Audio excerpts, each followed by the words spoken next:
It was a quiet Friday evening, and I had just finished work. My stomach growled, reminding me I hadn't eaten much all day. I decided to stop by the McDonald's near my apartment. It wasn't far, and I could already picture the crispy fries and the warm cheeseburger in my hands. The drive-through line was unusually short, which I found strange for a Friday night. The fluorescent lights flickered slightly, casting a cold, pale glow over the parking lot. I pulled up to the speaker and waited for the cheerful voice to greet me, but there was only silence. "Hello?" I said. Static crackled through the speaker before a voice responded. It was low, almost a whisper, and hard to understand. "Welcome, McDonald's. What do I want?" Something about the voice sent a chill down my spine. It didn't sound like the usual upbeat employees I was used to. I brushed it off, assuming the speaker system was just broken. I placed my order, a cheeseburger, fries, and a Coke, and drove to the first window. No one was there. I waited, tapping my fingers on the steering wheel. After a minute, I leaned out and peered through the glass. The inside of the restaurant looked dim, with only a few lights on. I thought I saw someone standing far in the back, but they didn't move. Hello?" I called out. The figure in the back turned its head slowly, but I couldn't make out any features. Then, as if in response, the window slid open on its own. A cold breeze blew through, carrying with it a faint, foul smell, like old grease mixed with something rotten. I was starting to feel uneasy, but my hunger kept me going. I pulled up to the second window to get my food. There was a bag waiting on the ledge. No one was around, and the window was shut. I hesitated. Should I just take it? My name wasn't on the bag, and there was no receipt. But before I could decide, the window creaked open. A hand reached out. It was pale, almost gray, with long, thin fingers. The nails were cracked and yellowed. The hand gestured toward the bag, as if telling me to take it. Thanks," I muttered, grabbing the bag. The hand lingered for a moment before retreating into the darkness. I didn't wait to see who or what it belonged to. I drove out of the lot and parked under a streetlight nearby to check the food. The smell of the fries was off. They looked normal, but there was a strange metallic scent. I opened the burger and my stomach churned. The patty was raw, dripping red onto the bun, and the cheese was covered in tiny holes as if something had been eating it. Disgusted, I threw the bag onto the passenger seat. My Coke was the only thing that seemed okay, so I took a sip. It tasted bitter, not the sweet fizz I expected. That's when I heard it, a faint tapping sound. I turned toward the bag on the seat, but nothing moved. The tapping grew louder, more insistent. It sounded like it was coming from inside the bag. I reached out cautiously and peeled the bag open. A small, writhing mass of something alive crawled out.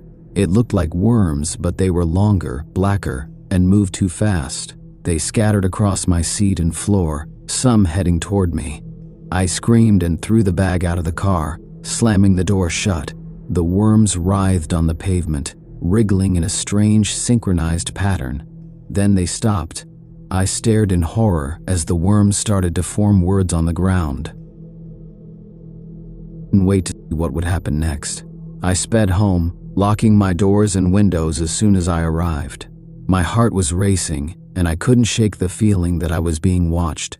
That night, I couldn't sleep. Every creak and shadow in my apartment felt threatening. Around 3 a.m., I heard something outside my door. It was the sound of paper rustling. I opened the door cautiously, and there it was, the same McDonald's bag, sitting on my welcome mat. This time, it was soaked in something dark and sticky. The smell was unbearable, and the worms were crawling out again. They moved faster this time, heading straight for me. I slammed the door and ran to my room, locking myself in. I could hear them scratching at the door, their tiny bodies wriggling under the crack. I don't remember when I fell asleep, but when I woke up, everything was quiet. The bag was gone, and so were the worms. I've never gone back to that McDonald's. I don't even eat fast food anymore. But sometimes, late at night, I hear faint tapping at my window, as if something wants me to let it in. And every time I pass by that McDonald's, it looks darker, emptier, like it's waiting for someone else to stop by.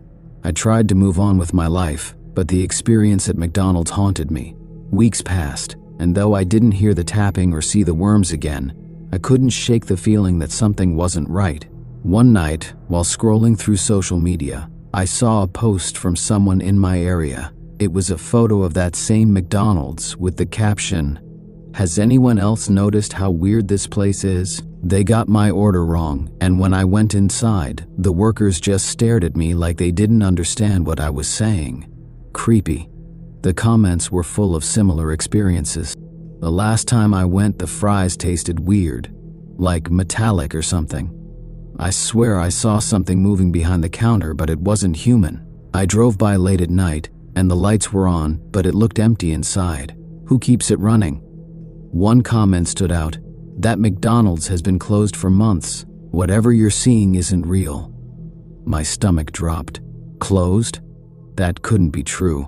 I had been there recently. I even had the receipt, though I had tossed it somewhere in my car after that night. Determined to prove to myself that it was all just paranoia, I decided to go back. I told myself I wouldn't order anything, just drive by and see it in the daylight.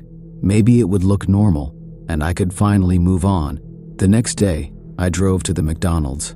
As I approached, a sinking feeling grew in my chest. From a distance, it looked abandoned. The golden arches were faded and cracked, the parking lot overgrown with weeds. When I pulled in, the place felt wrong. The air was heavy, like the silence after a storm. The windows were covered in grime, and the front door was boarded up. I stepped, mix of curiosity. I stepped to the window where I had picked up my food weeks ago. The glass was shattered, leaving jagged edges. Peering inside, I saw what looked like the remnants of a typical McDonald's: tables, chairs, and the counter where orders were taken. But everything was covered in dust and cobwebs. The fryers and grills were rusted, and the smell of decay lingered in the air. Suddenly, a faint sound came from inside. It was a low, whispering voice echoing through the empty space. "Welcome back." I stumbled backward, my heart racing. The voice was the same one I had heard through the drive-through speaker. I ran back to my car, but before I could get in, I noticed something on the hood. A McDonald's bag. The same bag. It was soaked in that dark, sticky substance again, and the worms were spilling out, writhing toward me. Slamming the door shut. The worms reached the windows, slithering up the glass and leaving trails of black slime. I floored the gas pedal and sped out of the parking lot, not daring to look back. For days after that, I avoided the area entirely, but the nightmares started soon after. In my dreams, I was back in that McDonald's, sitting at one of the tables. The lights were dim, and the restaurant was empty except for me. The smell of rotten food filled the air. Then, one by one, shadowy figures appeared. Their faces were pale and featureless, with hollow eyes that stared at me. They moved silently, surrounding me, as if waiting for something, and always, the same voice whispered, "Welcome back." I woke up sweating, unable to breathe. I thought I was losing my mind until one night, I woke up to a sound in my apartment. It was the faint crinkle of paper. I turned on the light, and there it was, the McDonald's bag, sitting on my dresser. The worms were crawling out faster than ever, heading straight for me. I don't know how I got out of the apartment. I ran until my legs gave out, collapsing on the sidewalk. When I looked back, I saw shadows moving in my windows, as if the figures from my dreams had followed me into the real world. Since that night, I've been staying at a friend's house, too scared to go home. But no matter where I go, I feel like I'm being watched. Every time I close my eyes, I see that McDonald's bag. And every time I pass by a McDonald's, even a different one, I feel a strange pull, like something is calling me back. I don't know what's happening to me, but one thing is clear. Whatever that McDonald's is, it's not just a restaurant. It's something else. Something hungry. And it's not done with me yet. I couldn't keep running forever.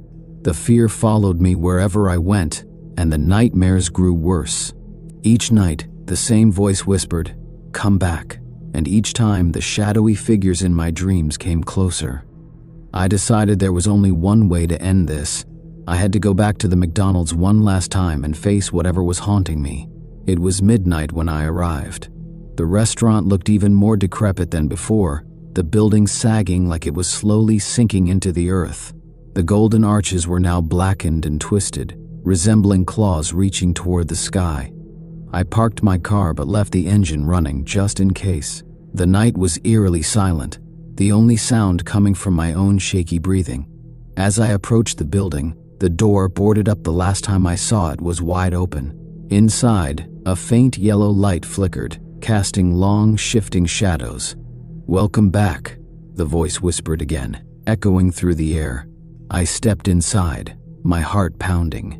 The smell hit me first: grease, rot, and something metallic. The restaurant was completely empty, but the counters, tables, and chairs were now spotless, like it had just been cleaned. Room, a single table, and on it sat the McDonald's bag. This time, no stains, no slime, just an ordinary paper bag. I didn't want to approach it, but my feet moved on their own, drawn toward the table. The closer I got, the louder the whispers became, all blending together into an incoherent, maddening hum. Finally, I stood before the bag. My hands trembled as I reached out to open it. Inside was a burger, fries, and a drink. They looked perfect, better than anything I'd ever seen at a McDonald's. The burger's bun was golden, the lettuce crisp and green, and the fries glistened as if freshly salted. But the moment I touched the burger, everything changed. The lights in the restaurant went out, plunging me into darkness. The whispers turned into screams, loud and piercing, echoing all around me. I turned to run, but the shadows were there, blocking the exit. They closed in, their featureless faces staring at me, their hollow eyes glowing faintly red. The bag fell to the floor, and from it poured the worms, dozens, hundreds of them, squirming and writhing, covering the ground and crawling up my legs. "EAT," the voice commanded, louder and more menacing than before. I screamed, trying to shake the worms off, but they clung to me, their cold, slimy bodies burrowing into my skin. The shadows closed in, their whispers now deafening. Then everything went black. I woke up in my car, parked on the side of the road. The sun was rising, casting a warm glow over the landscape. At first, I thought it was all a dream, but when I looked down, my hands were covered in grease, and the smell of McDonald's fries lingered in the air. I glanced at the passenger seat. There was an empty McDonald's bag sitting there, perfectly clean. No worms, no stains, just an ordinary bag. But inside, I found a receipt. It wasn't from any McDonald's I recognized. The address was blank, and the date read, "Unknown." At the bottom, a message was scrawled in red ink. "Thank you for dining with us. See you again soon." I don't know how I made it out of that place, but I know one thing: it's not over. Wherever I go, I feel it watching me, waiting for the next time I get hungry. I've stopped eating fast food entirely, and I stay as far away from McDonald's as possible. But no matter how much I try to forget, the smell of fries and the sound of faint whispers always seem to find me. And deep down, I know I'll never really escape. I still remember the day our teacher, Mrs. Patel, announced the school trip. Everyone was so excited, especially me. The trip was to a remote hill station surrounded by dense forests. It sounded like an adventure, and I couldn't wait to go. Little did I know, this trip would be something I would never forget. But not for the reasons I expected. The morning of the trip was full of energy. We boarded the school bus at dawn, our backpacks filled with snacks, water bottles, and extra clothes. Everyone was laughing, chatting, and planning how we'd spend our 3 days at the hill station. The journey took about 6 hours, and as we climbed higher into the hills, the view became more breathtaking. The air was fresh, and the sight of towering trees and winding roads made me feel like we were entering a magical place. When we reached our campsite, we were greeted by our guide, a man named Raj. He had a kind smile but looked a little uneasy. And avoid wandering into the forest alone. At the time, I thought he was just being cautious. The second day was packed with activities. We went hiking, played games, and learned about the local plants and animals. Raj told us stories about the area, including one about an old abandoned house deep in the forest. He said locals believed it was cursed, but most of us just laughed. That evening, we sat around a campfire. Someone suggested we go explore the forest at night. It sounded thrilling, but Raj immediately stopped us. "The forest is dangerous after dark," he said, his voice firm. "It's easy to get lost, and there are wild animals." Despite his warning, a few of us decided to sneak out after everyone else went to sleep. I wasn't sure about it, but my best friend, Priya, convinced me to come along. "It'll be fun," she said. "What's the worst that could happen?" We waited until midnight, then quietly slipped out of our tents. There were 6 of us, Priya, me, and 4 other friends. Armed with flashlights and a sense of adventure, we headed into the forest. It was exciting. The forest was eerily quiet, with only the sound of our footsteps and the occasional rustle of leaves. But as we went deeper, the excitement turned into unease. The trees seemed to close in around us, and the darkness felt heavier. "Maybe," I said, trying to sound calm. Priya brushed it off. "Don't be a scaredy cat," she teased. We walked for what felt like hours, but then we realized we couldn't find our way back. Every path looked the same, and our flashlights started flickering. That's when we heard it, a faint, distant sound. It was a low, haunting hum, like someone singing. At first, we thought it might be Raj or another teacher looking for us. But as the sound grew louder, it became clear that it wasn't human. We stumbled upon a clearing, and there it was, the abandoned house Raj had told us about. It looked like something out of a horror movie, with broken windows and vines crawling up the walls. "I think we should leave," I whispered, but Priya had already started walking toward the house. "We've come this far," she said. "Let's at least take a look." Reluctantly, we followed her. The door creaked loudly as we pushed it open, revealing a dark, dusty room. The air inside was cold, much colder than outside. Suddenly, the door slammed shut behind us. We screamed and tried to open it, but it wouldn't budge.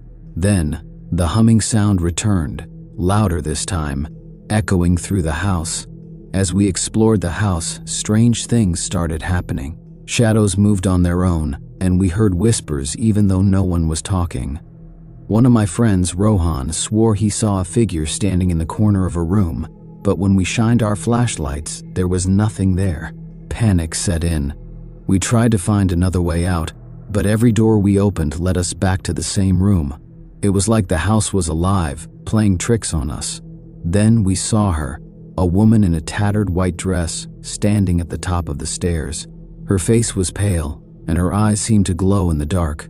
She didn't move, just stared at us. "Run!" someone shouted, and we bolted toward the door. This time it opened, and we sprinted back into the forest. We ran without looking back, branches scratching our arms and faces. The humming sound followed us, growing fainter as we got farther from the house. Finally, we saw the lights of our campsite and collapsed near the fire, gasping for breath. Raj and the teachers were furious when they found out what we'd done, but their anger turned to concern when they saw how shaken we were. We told them everything, but they didn't believe us. The next day, we left the hill station. No one talked much on the way back. Priya, who was always so confident, sat silently, staring out the window. Even now, years later, I still think about that night. Sometimes I wonder if it was all in our heads, but deep down, I know what we saw was real. The trip taught me one thing: some places are better left unexplored. When we got back to school, the teachers called our parents and told them about what had happened. They left out the part about the haunted house and focused on how we had wandered into the forest against the rules. My parents were furious at first, but they softened when they saw how scared I was. For days I couldn't sleep. Every time I closed my eyes, I saw her, the woman in the white dress, standing at the top of those stairs. I started leaving the lights on in my room, but even that didn't help. The memories of that night haunted me, just like the house. At school, the others who had come with me acted differently too. Priya, who used to be the life of every group, became quiet and withdrawn. Rohan started skipping classes, and the others avoided talking about the trip altogether. It was as if that night had changed all of us in ways we didn't fully understand. About a week after the trip, strange things started happening. My alarm clock would ring at odd hours, even when I hadn't set it. I heard faint humming at night, the same haunting tune we'd heard in the forest. One evening, I noticed a handprint on my bedroom window. It was small and faint, as if someone had pressed their hand against the glass from the outside. The problem was, my room was on the second floor. I told my parents, but they dismissed it as my imagination. "You've been watching too many scary movies," my mom said. But I knew the truth. Whatever we had encountered at that house wasn't done with us. One afternoon, Priya called me. She sounded scared, almost panicked. "Have you been experiencing anything weird?" she asked. When I told her about the humming and the handprint, she gasped. "Me too," she said. "I've been hearing whispers at night, and yesterday I found dirt on my bedroom floor, like someone had walked in with muddy shoes." I called the others who had been with us that night. Every single one of them had similar stories: doors creaking open on their own, shadows moving in empty rooms, and the faint sound of humming following them wherever they went. It was clear that whatever was haunting us was connected to that house. Desperate for answers, we decided to meet up and figure out what to do.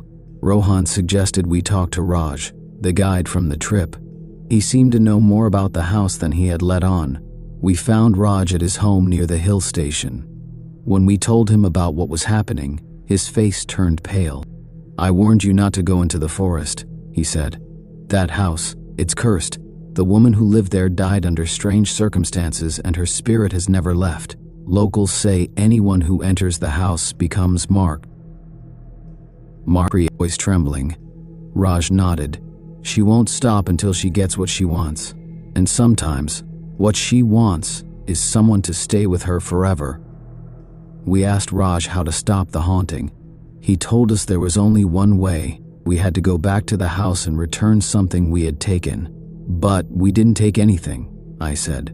Raj looked at us grimly. "Are you sure?"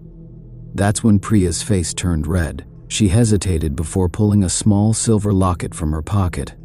I found this on the floor in one of the rooms," she admitted. "I thought it was pretty, so I kept it." The locket was old and tarnished, with an intricate design of vines and flowers. Raj's expression darkened when he saw it. "That belonged to her," he said. "You need to return it, and you need to do it soon." The idea of going back to that house terrified all of us, but we didn't have a choice. The hauntings were getting worse, and we knew they wouldn't stop until we set things right. We waited until the weekend and made the trip back to the hill station. Raj agreed to come with us, but he warned us that the spirit might not let us leave so easily this time. When we reached the house, it looked even more sinister than before. The windows seemed darker, and the air around it felt heavy. With trembling hands, Priya walked up to the door and placed the locket on the floor. "We're sorry," she whispered. "We didn't mean to disturb you. Please, let us go." For a moment, nothing happened. Then the door creaked open on its own, and we heard the humming again. It was louder this time, almost deafening. The woman appeared at the top of the stairs just like before, but this time, her expression was different. She didn't look angry, she looked sad. She pointed at the locket, then at Priya. "Return," she said, her voice echoing through the house. Priya nodded and placed the locket on a small table near the stairs. As soon as she did, the humming stopped and the air grew still. The woman's figure began to fade, and for a brief moment, I thought I saw her smile. Then, she was gone. We ran out of the house as fast as we could and didn't stop until we reached the edge of the forest. Raj stayed behind to perform a small ritual to close the house, ensuring the spirit wouldn't follow us. After that day, the hauntings stopped. The humming, the shadows, the whispers, all of it disappeared. We never spoke about the trip again, not even among ourselves. It was as if talking about it would bring everything back. But even now, I sometimes wonder what would have happened if we hadn't returned the locket. Would we have been trapped in that house forever? Some questions are better left unanswered. After that final journey to the hill station, life slowly began to return to normal. Priya became her old self again, cracking jokes and talking about her dreams of becoming a travel blogger, though she swore to avoid forests from now on. Rohan stopped skipping classes and even started telling the story of our trip like it was some kind of heroic adventure, though he always left out the part where he screamed the loudest. As for me, I tried to focus on school and push the memories of that night into the back of my mind. Sometimes when I closed my eyes, I could still see the woman in the white dress, but the fear wasn't as strong as it used to be. It was as if her sadness had left a part of her with me, not in a haunting way, but as a reminder of her story. A year later, on the anniversary of the trip, I found a small silver locket in my school locker. It was identical to the one Priya had returned to the house. For a moment my heart raced, and I looked around, expecting to see her ghostly figure, but there was no one. Inside the locket was a tiny piece of paper with a single word written on it. "Thanks." I never told anyone about the locket. I buried it under a tree in our backyard, hoping it would lay to rest any lingering connection to that cursed house. To this day, I don't know if the locket was real or just a figment of my imagination, but I do know one thing: some places are better left undisturbed, and some stories are best left untold. That trip taught me more about life and fear than I ever thought possible. It's a memory I'll carry forever, like a shadow in the corner of my mind. And though I'll never go back to that hill station, a part of me is grateful for the lesson it taught me. Respect the unknown, and it might just respect you back. It started as a quiet evening, just me and the open road. I was heading back to my hometown after visiting a friend in the city. It was late, around midnight, and the highway stretched out before me like a ribbon of darkness. The occasional glow of streetlights and the soft hum of my car's engine were my only companions.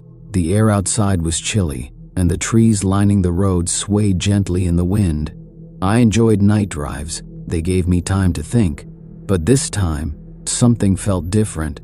I couldn't explain it, but there was an uneasy stillness, as if the night itself was holding its breath. I turned up the radio to drown out my thoughts, but the signal was weak. Static filled the car, broken only by faint snippets of music and voices. Frustrated, I switched it off. The silence that followed was heavier than I expected. It made me more aware of the shadows beyond my headlights, where the forest seemed to close in around the... About an hour into the drive, I noticed something odd. There was a car ahead of me, its taillights glowing faintly in the distance. I hadn't seen it earlier, and I was sure I'd been alone on this stretch of road. The car was moving slowly, almost too slowly, as if the driver was unsure of where they were. I thought about overtaking them, but as I got closer, I felt a strange reluctance. The car was old, its paint chipped and rusted. Something about it didn't sit right with me. Still, I couldn't stay behind it forever. I signaled and started to pass.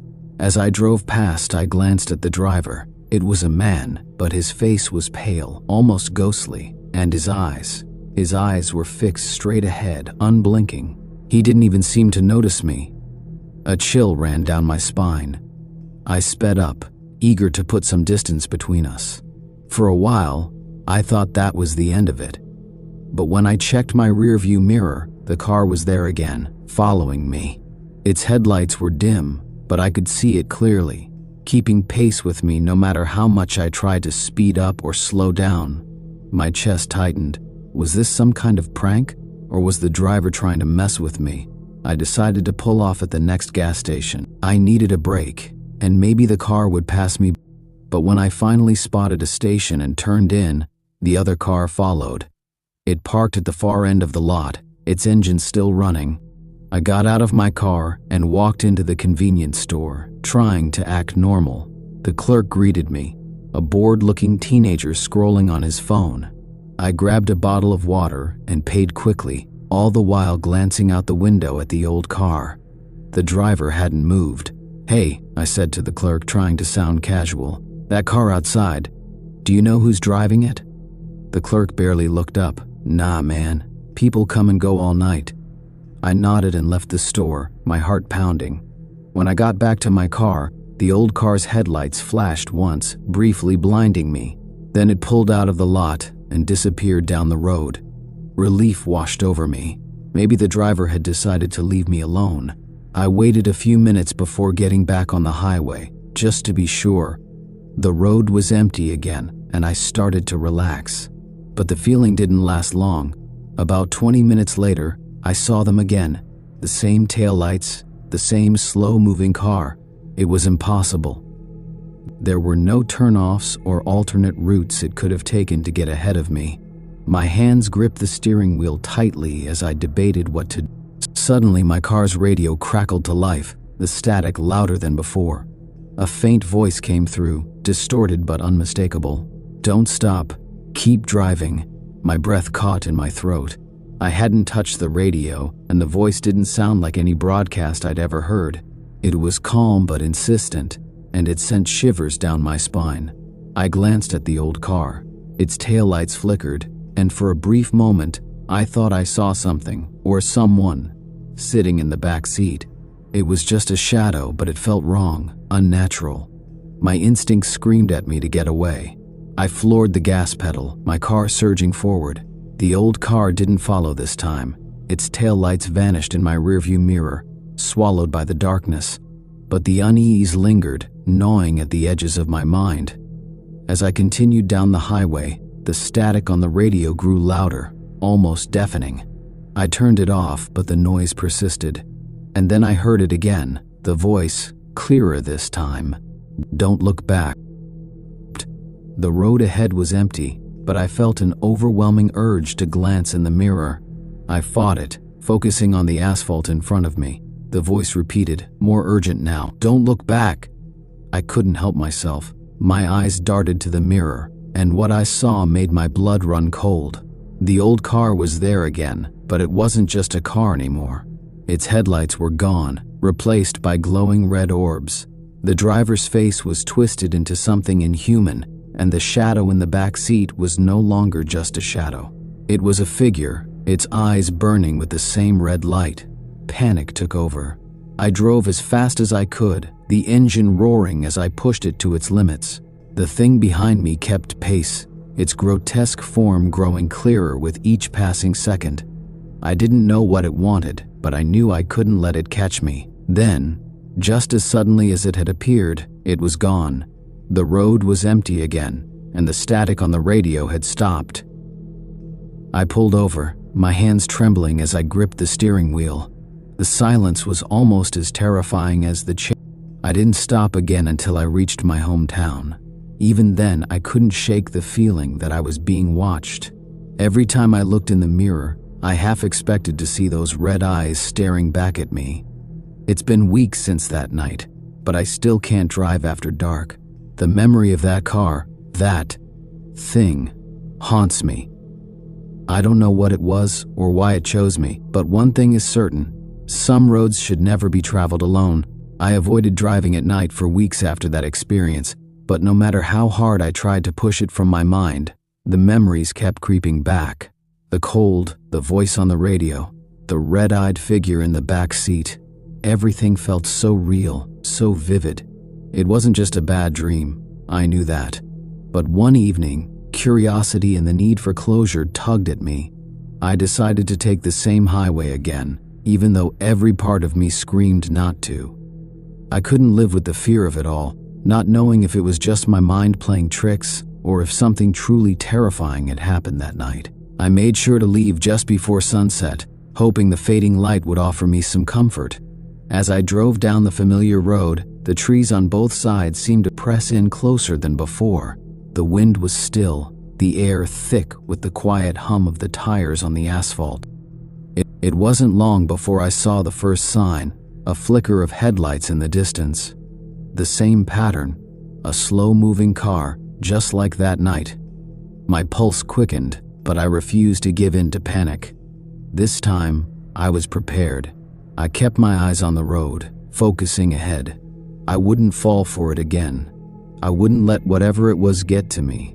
But the headlights grew brighter, and the eerie sensation of being followed returned. My rearview mirror showed the outline of the car, still moving at the same slow pace. I felt the hairs on the back of my neck stand up. I was determined not to look back, but the voice on the radio came again, faint at first, then clearer, as though it was speaking directly to me. "Turn around," it said, calm and steady. I didn't obey. Instead, I stepped on the gas, pushing my car faster. But no matter how fast I went, the car in my mirror stayed with me, its headlights like eyes in the dark. "Turn around," the voice repeated, this time louder, more demanding. I couldn't stand it anymore. I slammed on the brakes and pulled off to the side of the road, heart pounding. The old car passed me by, its taillights vanishing into the distance. The voice faded, and the radio went silent. I watched the road, waiting for the shadow to return, but nothing happened. I waited there for what felt like an eternity before I started the engine again. Slowly, I drove back toward my hometown, my hands trembling. The feeling of being watched lingered long after the car had disappeared, but I couldn't bring myself to look back. The road felt empty now, and I felt foolish for letting my fear control me. It was just a strange, unsettling experience, a product of my mind and the isolation of a late-night drive. At least I hoped that's all it was.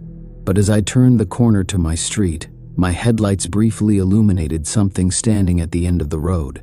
A figure, tall, shadowy, and indistinct. Its face was hidden in the dark, but I didn't need to see it clearly to know that it wasn't human. I slammed my foot on the brake, and the figure disappeared into the shadows. My heart raced, but I didn't stop. I couldn't. I pulled into my driveway, locked the doors, and didn't leave my house for days.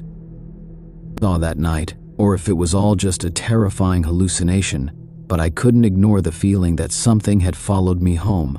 The car, the voice, the figure, it all felt too real to be a coincidence. Every time I close my eyes, I can still see those red eyes in the rearview mirror.